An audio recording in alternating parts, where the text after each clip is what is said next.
तो अब तक हमने बेसिक करंट के बारे में देखा था और साथ में हमने देखा था कि ये कैसी क्वांटिटी है। अब आगे हम जो देखने जा रहे हैं कि अगर कोई चार्ज सर्कुलर ऑर्बिट में रिवॉल्व करेगा तो उसके पास कितनी करंट होगी, ठीक है ना। तो चार्ज का मतलब यहाँ इलेक्ट्रॉन से है कि अगर इलेक्ट्रॉन अपने ऑर्बिट में रिवॉल्व कर रहा है तो इस रोटेटरी मोशन के चलते उसके पास कितनी करंट होगी, क्योंकि भी rate of flow of charge is known as current. तो यहाँ भी वही सेम चीज आ गई कि अगर इलेक्ट्रॉन हमारा अपने ऑर्बिट में रिवॉल्व करेगा तो उसके चलते कितनी करंट मिलनी है। तो देखो हमारा अगला हेडिंग है current due to rotatory motion of charge. तो ये चार्ज हम क्या लेंगे, यहाँ चार्ज हम इलेक्ट्रॉन ले सकते हैं कि इलेक्ट्रॉन के चलते कितनी हमको करंट मिलेगी। तो ये इलेक्ट्रॉन कहाँ है, ये इलेक्ट्रॉन हमारा अपने ऑर्बिट में रिवॉल्व कर रहा है। तो ये हमारा न्यूक्लियस हो गया और न्यूक्लियस के चारों तरफ ये एक सर्कुलर ऑर्बिट में ये क्या कर रहा है, रिवॉल्व कर रहा है, ठीक है ना। ये इलेक्ट्रॉन क्या कर रहा है, ये इलेक्ट्रॉन एक सर्कुलर ऑर्बिट में रिवॉल्व कर रहा है और इसकी क्या क्या चीजें दी गई हैं। तो एक तो हमें दिया गया है कि इसका रेडियस कितना है, रेडियस r है। इस इलेक्ट्रॉन की जो लीनियर वेलोसिटी कितनी है, v है, और इसकी एंगुलर वेलोसिटी है ओमेगा, ठीक है। ये हमारा न्यूक्लियस हो गया, इस न्यूक्लियस के चारों तरफ ये इलेक्ट्रॉन हो गया, ठीक है। ये इलेक्ट्रॉन क्या कर रहा है, ये रिवॉल्व कर रहा है, ये इलेक्ट्रॉन ऐसे रिवॉल्व कर रहा है। इसके पास लीनियर वेलोसिटी v है, एंगुलर वेलोसिटी r है और r क्या हमारा रेडियस है। तो इलेक्ट्रॉन अगर ऐसे रिवॉल्व करेगा तो हमारी जो करंट होगी उसका डायरेक्शन क्या होगा, जैसे उसके अपोजिट होगा। तो करंट का डायरेक्शन हमारा इस तरह से हो जाएगा, ठीक है ना। अगर हमारा यहाँ देखो इलेक्ट्रॉन कैसा है, ये एंटी क्लॉकवाइज है, तो करंट हमारी क्लॉकवाइज डायरेक्शन में मिल रही है, ठीक है। तो ये आपको क्लियर हो गया। v क्या है, v is the linear velocity. v क्या है, ये लीनियर वेलोसिटी है। ओमेगा क्या है, it is the angular velocity, ठीक है ना, एंगुलर वेलोसिटी है। अच्छा, अब हमको रिलेशन भी पता है, लीनियर वेलोसिटी और एंगुलर वेलोसिटी में रिलेशन पता है, याद कर लो। v is equal to r omega होता है, इसका यूज कर सकते हैं हम लोग, यूज करेंगे ही। और आपको ये भी पता है कि जो ओमेगा होता है ये क्या होता है, 2 पाई बाई कैपिटल T भी होता है। अच्छा, अब एक काम और का मान सकते हैं कि अगर ये इसकी लीनियर वेलोसिटी v है, एंगुलर वेलोसिटी ओमेगा है, ठीक है, तो लेट न्यू क्या इसकी फ्रीक्वेंसी है, न्यू इज द फ्रीक्वेंसी, ये v हो गया, आप न्यू ले सकते हो, न्यू क्या है, इसकी फ्रीक्वेंसी है। तो अब हम करंट निकालना चाहते हैं, क्या कि इस इलेक्ट्रॉन के चलते कितनी करंट मिलेगी। तो करंट कैसे निकालते हैं हम लोग, डिफिनेशन पढ़ा है हमने, I is equal to current is the rate of flow of charge, ठीक है। तो rate of flow of charge का मतलब ये, यहां से देखो इलेक्ट्रॉन चल करके ऐसे एक चक्कर लगाया तो करंट कितनी मिलेगी, तो I इज इक्वल टू क्या फॉर्मूला है, Q अपॉन T। तो यहां देखो चार्ज क्या है, चार्ज तो हमारा इलेक्ट्रॉन है, तो E ले लो, और एक चक्कर का टाइम कितना है, दैट इज कैपिटल T, ठीक है। ये आपका टाइम पीरियड हो गया। तो एक तो यहाँ I is equal to E upon T हो गया। आप चाहो तो यहाँ देखो E इंटू 1 अपॉन T, देखो 1 अपॉन T को फ्रीक्वेंसी ले सकते हो, तो एक फॉर्मूला बना लो, क्या, I is equal to E into nu, ठीक है, I is equal to E into nu, एक फॉर्मूला हमारे यहाँ हो गया। अब यहाँ काम करते हैं again, I is equal to E upon T। Time कैसे निकलेगा, टाइम पीरियड, ये टाइम पीरियड कैसे निकलेगा, तो टाइम पीरियड निकलेगा T is equal to distance upon velocity. तो डिस्टेंस कितना हो जाएगा, 2 पाई r, ठीक है। देखो एक चक्कर का डिस्टेंस कितना हो गया, 2 पाई r, और इसकी लीनियर वेलोसिटी कितनी है, v। सो E upon 2 pi r upon v, तो ये हमारा हो जाएगा EV अपॉन 2 पाई r, ठीक है। तो एक रिलेशन हमको ये भी मिल गया कि I इज इक्वल टू क्या हो गया, EV अपॉन 2 पाई r, ठीक है। तो करंट का relation EV upon 2 pi r। अब यहां एक चीज और देखो, v is equal to r omega है, v इज इक्वल टू क्या है, v is equal to r omega, तो इसको भी यूज कर सकते हो। तो ये हो गया E, v is equal to कितना है, तो v इज इक्वल टू है r ओमेगा, और डिवाइड कर लो क्या हो गया, 2 पाई r, ठीक है। आप ऐसे भी कंसिडर कर लो। तो हमारे पास एक और फॉर्मूला आ गया, E इंटू ओमेगा अपॉन 2 पाई। देखो भाई, तो हमारे पास करंट के कई रिलेशन आते जा रहे हैं, रोटेटरी मोशन ऑफ इलेक्ट्रॉन के चलते हमारे पास कई रिलेशन आ गए। कौन कौन से रिलेशन आ गए, जरा मिलाते जाओ। तो पहला रिलेशन हो गया I is equal to E into nu, देख लो I इज इक्वल टू क्या हो गया, E इंटू न्यू हो गया।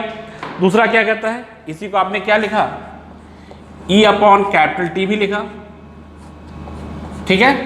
इसके बाद क्या रिलेशन हमारे पास आ गया, देखो EV, V हमारा velocity, EV upon 2 pi R, ये भी रिलेशन आ गया। और क्या रिलेशन हमारे पास है, तो देखो ये भी है E ओमेगा अपॉन 2 पाई। तो ये हमारे क्या है, छोटे छोटे रिलेशंस हो गए। किसके लिए हो गया, ये रोटेटरी मोशन ऑफ इलेक्ट्रॉन, यानी रोटेटरी मोशन ऑफ इलेक्ट्रॉन के चलते हमको कितनी करंट मिलेगी। तो ये हमारे छोटे छोटे कई रिलेशंस हो गए, ठीक है। एक कॉन्सेप्ट को याद रखोगे तो सारे रिलेशन आपको याद रखेंगे, ठीक है ना। इस कॉन्सेप्ट को याद रखो कि क्या कॉन्सेप्ट कह रहा है, तो आपको सारे रिलेशंस कैसे हो जाएंगे, आपको सारे रिलेशंस मिल जाएंगे अपने आप। तो ये हमने क्या देखा कि अगर कोई इलेक्ट्रॉन रोटेटरी मोशन कर रहा है तो उस रोटेटरी मोशन के चलते हमको कितनी करंट मिलेगी। बहुत सिंपल सा रिलेशन देखा हमने कि इसको रेट को हमने फाइंड कर लिया। अब इस पर न्यूमेरिकल्स आएंगे तो आपको डाटा दिया रहेगा, ठीक है, करंट निकालनी रहेगी, फ्रीक्वेंसी दी रहेगी, तो इस तरह से आप चार्ज रख करके आप इसको निकाल सकते हो। तो ये बेसिक हमारा हो गया क्या, current due to rotatory motion of charge. अब डिस्कस करेंगे करंट डेंसिटी के बारे में, ठीक है। करंट डेंसिटी के बारे में, करंट डेंसिटी होती क्या है, तो पहले तो ये देख लो कि करंट डेंसिटी को हम लिखते हैं J से, ठीक है, इसको J से रिप्रेजेंट करते हैं, ठीक। ये है क्या, तो देखो सिंपल डेंसिटी है ना, डेंसिटी को क्या कहते हैं, mass upon volume, density mass upon volume. इसका मतलब यहाँ भी current density current upon something. अब वो क्या चीज़ है जरा देखते हैं। तो अब ये कह रहे हैं कि सपोज करो हमारे पास एक कंडक्टर है, ठीक है, हमारे पास एक कंडक्टर है। अब इस कंडक्टर में क्या है, हमारे पास एक करंट फ्लो हो रही है, ठीक।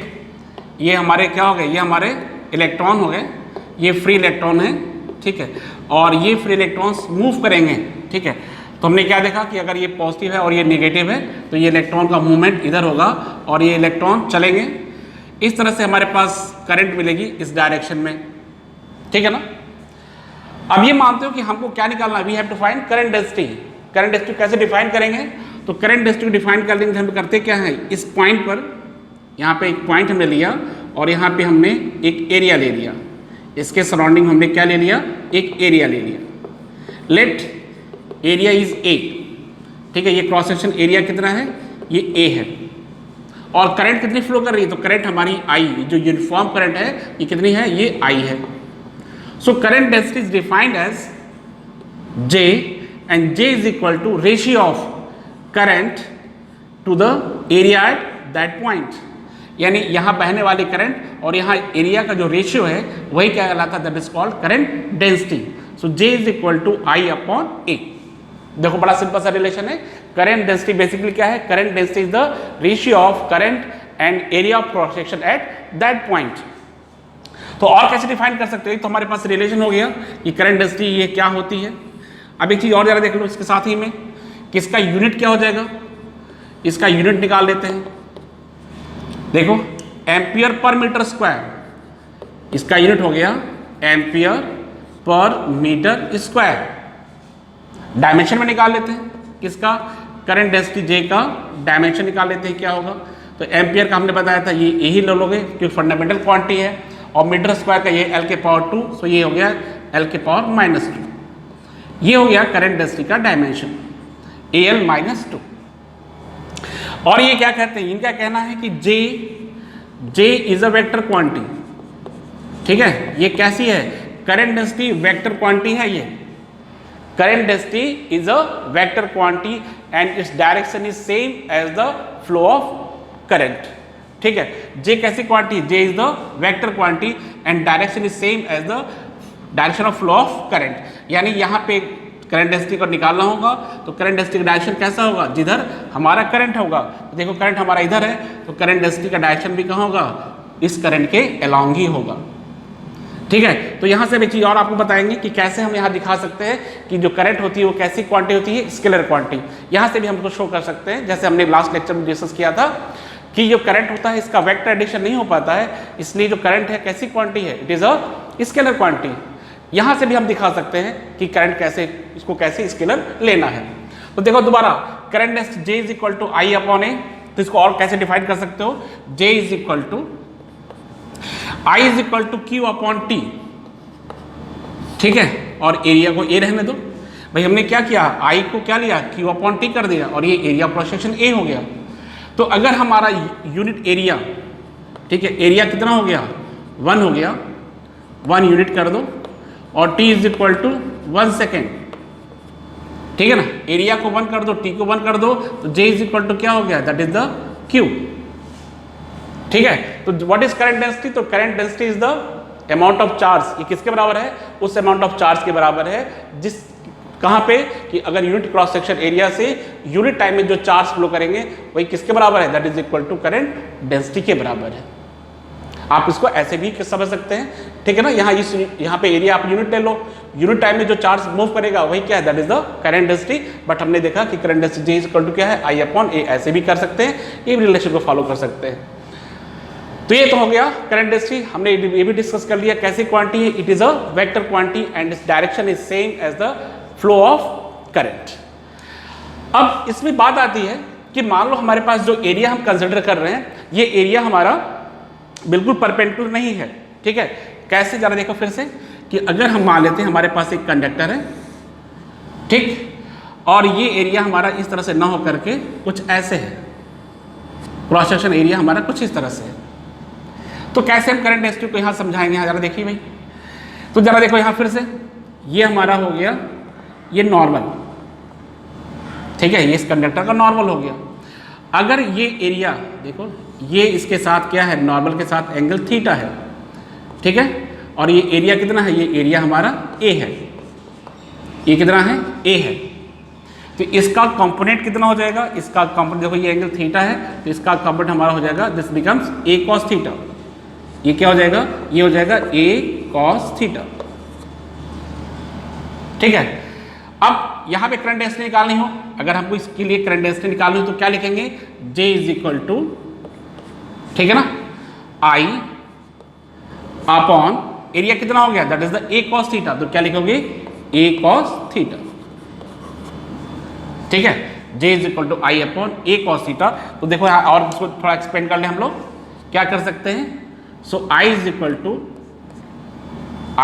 To J A cos theta. तो देखो ये करंट डेंसिटी क्या है, करंट क्या है, करंट जो है, करंट डेंसिटी और एरिया का क्या है, ये डॉट प्रोडक्ट है, क्योंकि क्या आ रहा है, कॉस थीटा आ रहा है। इस तरह से आप कह सकते हो कि जो करंट डेंसिटी है ना, वो क्या है, वो डॉट प्रोडक्ट है। तो आप लिख सकते हो I is equal to vector J dot vector A, ठीक है। देखो यहां भी आप लिख सकते हो क्या, J इज इक्वल टू, यानी वेक्टर टर्म लिखना चाहो तो लिख सकते हो vector J is equal to vector I upon vector A। यहाँ A क्या हो गया, वेक्टर A हमारा ये एरिया वेक्टर हो गया, तो I is equal to vector J dot vector A। आप कह सकते हो कि ये क्या है, बेसिकली ये डॉट प्रोडक्ट है, और डॉट प्रोडक्ट होता कैसा है, it is a scalar quantity. इस तरह से करंट हमारी कैसी हो गई, current is a scalar quantity. यहाँ से हम डिफाइन कर सकते हैं कि करंट हमारी कैसी क्वांटिटी है, current is a scalar quantity. तो देखो इस तरह से हमने यहाँ देखा कि किस तरह से हम करंट डेंसिटी को हम फाइंड कर सकते हैं, ठीक है, और यहाँ शो भी कर सकते हैं कि हमारा जो करंट है वो कैसी क्वांटिटी है, स्केलर क्वांटिटी है। तो करंट डेंसिटी दोबारा देख लो क्या है, करंट डेंसिटी बेसिकली रेशियो है। करंट डेंसिटी क्या है, रेशियो, किसका रेशियो है, तो किसी पॉइंट पे करंट और वहां पे क्रॉस सेक्शन एरिया का रेशियो है। तो यहाँ ऐसे भी कह सकते हो कि current density is equal to that amount of current जहाँ पे एरिया कैसा हो, यूनिट हो, यूनिट एरिया के लिए जो करंट होगा वही that is the current density हो गई। फिर हमने डिस्कस किया कि अगर यहाँ एरिया ऑफ क्रॉस सेक्शन कैसा हो, ये नॉर्मल नहीं है, ठीक है, नॉर्मल नहीं है, कुछ इस तरह से है, ये नॉर्मल के साथ एंगल थीटा बन रहा है। इस तरह से हमारे पास J इज इक्वल I, यहाँ निकाल सकते हो I is equal to J cos theta या J is equal to I upon A cos theta. ये हमारा रिलेशन हो गया करंट डेंसिटी के लिए। तो अब हमारा अगला जो टॉपिक है वो क्या है, free electron model for electric current, ठीक है ना। क्या कह रहा है कि free electron model for electric conduction, यानी किसी भी कंडक्टर में अगर या किसी मेटल में करंट फ्लो कर रही है तो यहाँ पे बेसिक क्या क्या चीज़ें होती हैं। बड़ा इंटरेस्टिंग टॉपिक है और बड़ा मज़ा आएगा पढ़ने में। आपको क्या कहना चाह रहा है ये कि अगर आपको वो मॉडल समझना है, ठीक है ना, वो क्या मॉडल है, कैसे किसी मेटल में कैसे करंट का कंडक्शन होता है, वो यहाँ इसको देखना है। और इससे पहले हम कुछ छोटे छोटे टर्म्स को समझेंगे, ठीक है, पहले कुछ छोटे छोटे टर्म्स को समझेंगे। तो पहले चीज़ तो ये दिमाग में बैठा लो कि अगर मेटल है तो इसमें कौन रिस्पॉन्सिबल होगा, इलेक्ट्रॉन रिस्पॉन्सिबल है, ठीक है ना। अब वो इलेक्ट्रॉन रिस्पॉन्सिबल है, तो पहले उस मेटल की बात करते हैं जिसमें हमारे पास क्या थे, फ्री इलेक्ट्रॉन्स थे। तो पहले हमारे पास कॉन्सेप्ट पहले भी हम लोग डिस्कस कर चुके हैं, किसका, फ्री इलेक्ट्रॉन का, ठीक है ना। तो फ्री इलेक्ट्रॉन के बारे में हमको पता है कि फ्री इलेक्ट्रॉन्स कहाँ हैं, कहाँ से आते हैं ये, ठीक है ना। यहाँ तो हमें पता था कि फ्री इलेक्ट्रॉन रिस्पॉन्सिबल है, और ये फ्री इलेक्ट्रॉन्स का मॉडल आपको हमने समझाया था कि हमारा न्यूक्लियस हो गया, और न्यूक्लियस के चारों तरफ क्या, ये हमारा ऑर्बिट है। तो ये जो इलेक्ट्रॉन थे ना, जो ऑर्बिट में न्यूक्लियस से दूर थे, जो इलेक्ट्रॉन यहाँ न्यूक्लियस से दूर थे, ध्यान देखिए, जो इलेक्ट्रॉन न्यूक्लियस से दूर थे यहाँ से, तो इन पे थोड़ा फोर्स हमारा कैसा है, कोलम्बियन फोर्स कम लग रहा था। तो और इनको होता है क्या कि इनको अलग से कहीं से एनर्जी मिल जाती है, रूम टेम्परेचर पे एनर्जी मिल जाती है, ये इलेक्ट्रॉन मेटल छोड़ करके बाहर आ जाते हैं, और यही क्या बन जाता है, these are called free electron. ये हमारे फ्री इलेक्ट्रॉन्स बन गए। इस तरह से कोई भी मेटल होगा उसमें हमारे पास ढेर सारे क्या होंगे, ये फ्री इलेक्ट्रॉन्स होंगे। और हमने बताया भी था कि इसकी जो संख्या है 1/29 10⁻29 क्यूबिक मीटर, ठीक है ना। आप देख सकते हो पर क्यूबिक मीटर क्या है, 10⁻29 ये फ्री इलेक्ट्रॉन्स अवेलेबल होते हैं, संख्या बहुत ज़्यादा होती है। तो ये हमारा है फ्री इलेक्ट्रॉन्स का मॉडल है कि फ्री इलेक्ट्रॉन्स हमारे पास कितने और कैसे अवेलेबल है। और इनके पास खास बात होती है कि इन इलेक्ट्रॉनों के पास काफ़ी वेलोसिटी होती है, काफ़ी तेजी से ये चलते रहते हैं। तो ऐसे वेलोसिटी कहते हैं, that is called thermal velocity. तो देखो हमारे पास जो सेकंड कॉन्सेप्ट है वो क्या है, that is the thermal velocity. Thermal velocity, अच्छा, ये वेलोसिटी पा करके इलेक्ट्रॉन करते क्या है, ये वेलोसिटी जो पाते हैं तो इलेक्ट्रॉन अपने इस मेटल के अंदर बहुत तेजी से चलते हैं, ठीक है ना। जरा देखिए क्या कहता है इस मॉडल के हिसाब से, चाहिए जो इलेक्ट्रॉन है ना, ये इलेक्ट्रॉन क्या है इस मेटल के अंदर है, और ये इलेक्ट्रॉन कौन सा इलेक्ट्रॉन है, फ्री इलेक्ट्रॉन है। तो हमने पहले भी डिस्कस किया था कि जब भी आप फ्री इलेक्ट्रॉन की बात करोगे, जैसे ये इलेक्ट्रॉन जब बाहर निकल गया तो ये हमारा पॉजिटिव आयन बन गया। अब ये पॉजिटिव आयन कैसे होंगे, ये पॉजिटिव आयन, ये बीच बीच में ये पॉजिटिव आयन्स हैं ये, ठीक है।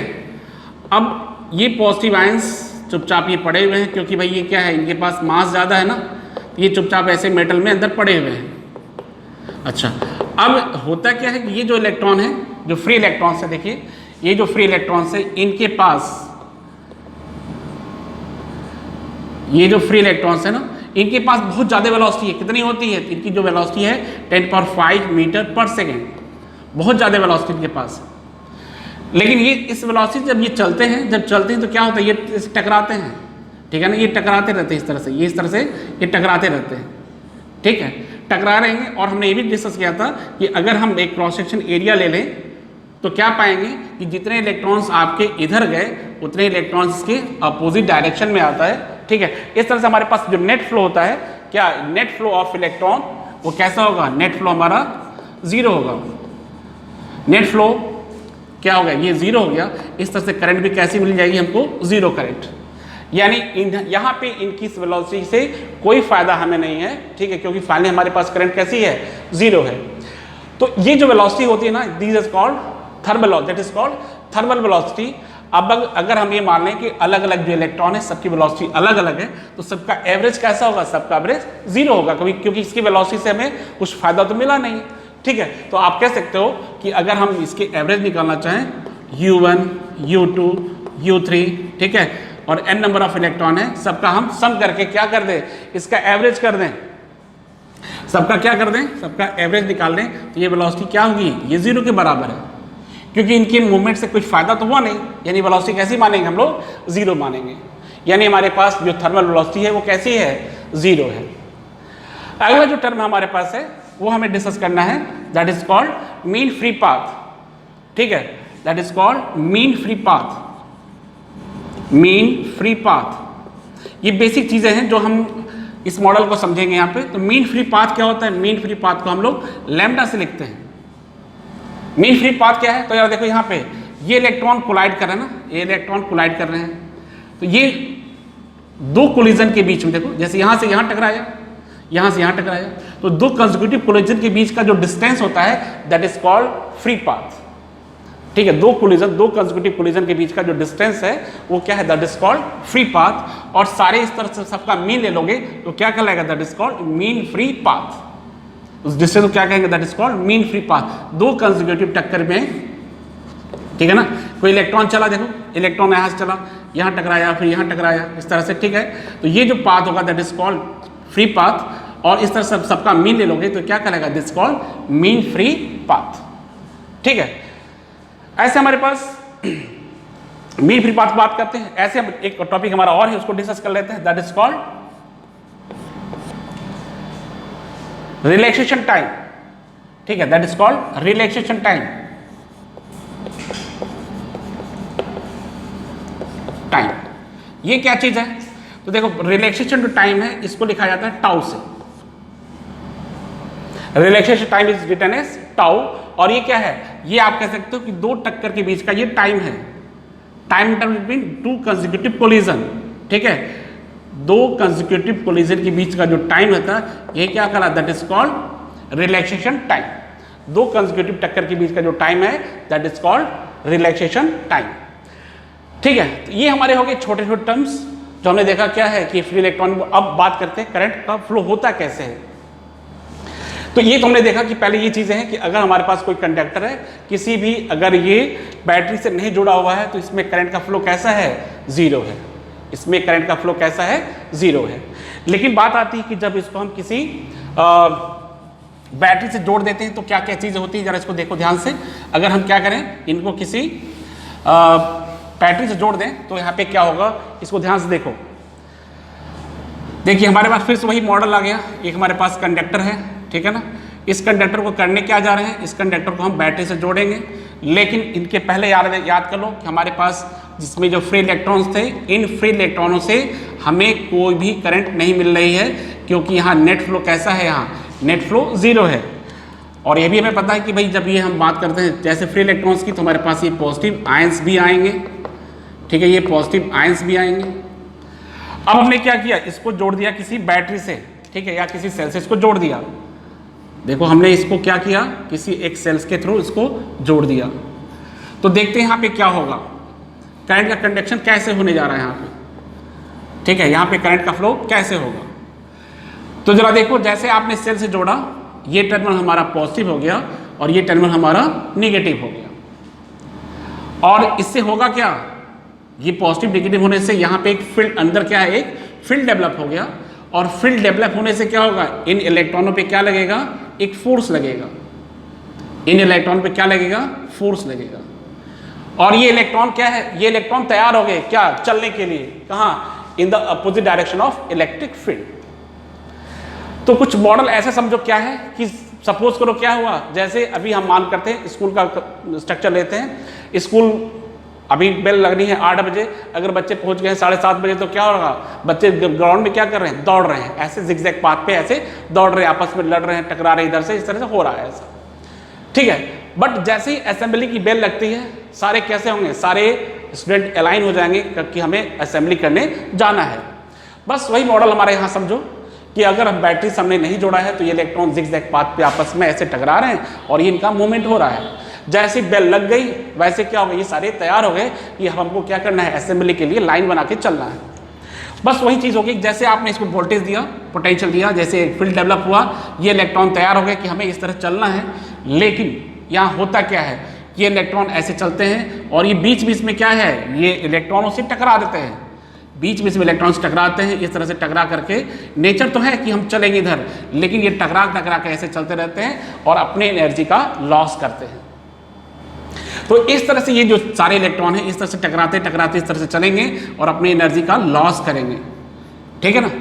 तो फाइनली इसके पास जो एक वेलोसिटी मिलेगी, ठीक है, that velocity is called drift velocity, ठीक है। यानी इन सारी वेलोसिटी का एवरेज, इन सारी वेलोसिटी का जो एवरेज होगा that is called drift velocity, ठीक है। ये हमारा अगला जो टर्म है that is called drift velocity. इसको अच्छे से याद रखें, ड्रिफ्ट वेलोसिटी इसको लिखते हैं VD, D आपका क्या हो गया, ये सफिक्स हो गया। व्हाट इज ड्रिफ्ट वेलोसिटी, तो ये कह रहा है कि जब हम किसी कंडक्टर को क्या करते हैं, किसी बैटरी से कनेक्ट कर देते हैं तो इसमें जो इलेक्ट्रॉन्स है ना, ये जो इलेक्ट्रॉन्स जिस कांस्टेंट वेलोसिटी से ट्रेवल करते हैं that velocity is known as drift velocity. ये हमारा मॉडल हो गया जिसमें हम ये समझे कि किस तरह से किसी भी कंडक्टर में करंट का फ्लो कैसे होता है। एक बार फिर से इसको रिकॉल कर लो कि ये मॉडल क्या बताता है, ये इलेक्ट्रॉनिक मॉडल ये बताता है कि जैसे आपने इलेक्ट्रिक करंट फ्लो कराया, यानी जैसे ही आपने इसको बैटरी दिया, इसमें करंट फ्लो होने के फ्लो होना शुरू कर दे रही है, लेकिन इसके पहले क्या करा है, इसके पहले ये करा है कि इनको करंट फ्लो कराने के लिए हमारे पास बेसिक चीज़ें हैं छोटी छोटी। जैसे हमने देखा क्या कि पहले मेटल की बात करेंगे तो यहाँ फ्री इलेक्ट्रॉन्स की बात करेंगे। ये फ्री इलेक्ट्रॉन्स कहाँ से आए भाई, ये ऑर्बिट वाले इलेक्ट्रॉन्स थे, इनको एनर्जी मिल जाती है और ये बाहर निकल जाते हैं। फिर हमने टर्म यूज़ किया थर्मल वेलोसिटी। थर्मल वेलोसिटी क्या है, तो ये इलेक्ट्रॉन जिस वेलोसिटी से इस मेटल के अंदर ये चल रहे हैं वही क्या है, that is called thermal velocity. और सारी वेलोसिटी का सम करके एवरेज निकाला तो क्या देखा, ये जीरो आ गई। क्यों, क्योंकि इनके मूवमेंट से हमें कोई करंट नहीं मिल रही है, नेट फ्लूइड का जीरो है, तो करंट भी हमारी कैसी है, जीरो है। तो इस तरह से इनकी सारी वेलोसिटी का एवरेज जो निकाला वो कैसा हो गया, जीरो हो गया। अगला टर्म को मिल गया that is called mean free path. तो मीन फ्री पाथ क्या है, तो फ्री पाथ क्या है, तो दो कंसेक्यूटिव टक्कर के बीच का जो टाइम डिस्टेंस है that is called free path. और इस तरह से सारे डिस्टेंस का एवरेज निकालेंगे that is called mean free path. ऐसे हमारे पास एक टर्म और आता है that is called relaxation time tau. दो कंसेक्यूटिव टक्कर के बीच का जो टाइम इंटरवल है that is called relaxation time. अब बात करता है क्या कि जैसे ही हमने इसको कंडक्टर को जोड़ दिया बैटरी से, अब इसमें क्या होगा, जो इलेक्ट्रॉन जिगजैग पाथ में मूव कर रहे थे उन पर फील्ड के चलते क्या होगा, एक फोर्स लगेगा और ये इलेक्ट्रॉन फील्ड के अपोजिट डायरेक्शन में चलने के लिए तैयार हो गए। अब ये जब चलते हैं इलेक्ट्रॉन तो बीच चलते हैं तो अगले इलेक्ट्रॉन से आयन से टकराते रहते हैं और इस तरह से टकराते टकराते इनके पास एक कांस्टेंट वेलोसिटी मिल जाती है और ये वेलोसिटी कहलाती है ड्रिफ्ट वेलोसिटी। ठीक है, यानी इन इलेक्ट्रॉनों की जो एवरेज वेलोसिटी है that is called drift velocity, और ये बहुत कम होती है, ये लगभग 10⁻⁴ मीटर पर सेकेंड हो जाती है। कहाँ इलेक्ट्रॉन इस स्पीड से चल रहे थे, 10⁵, इनके पास जो स्पीड से 10⁵ मीटर पर सेकेंड थी। ठीक है, और जैसे ही हमने देखा कि बैटरी लगा करके इसको मूव कराया इलेक्ट्रॉनों को, देखा गया इनके पास जो वेलोसिटी आ गई दैट इज द 10⁻⁴ मीटर पर सेकेंड की आ गई। ये हमारा बेसिक मॉडल हो गया जिसमें हमने देखा क्या कि कैसे हम लोग कंडक्शन कराते हैं किसी